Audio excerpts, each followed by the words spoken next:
كتب تغذية الأطفال والوصفات هقولكوا بجيبها من فين. من فيرجن ميجا ستور جبت كتاب لوصفات الأطفال، وده كان لذيذ قوي لأنه بيعلم الأطفال يبدأوا يعملوا أكل ازاي، كل وصفة بالمكونات بتاعتها وطريقة تحضيرها.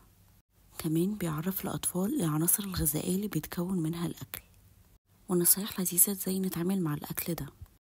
تاني كتاب ده يامي مامي جبته من آدم في أركان والمعادي، بيتكلم عن تغذية الأمهات في وقت الحمل والرضاعة. المعلومات اللي فيه سهلة وبسيطة وحلوة جدا.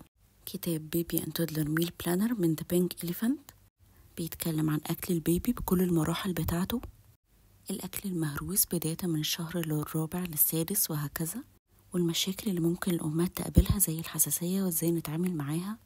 والحلو في الكتب دي إنها مش بس لدكاترة التغذية، دي للأمهات برضو بشكل عام، مكتوبة بطريقة سهلة وبسيطة، وفي كمان كتب بالعربي.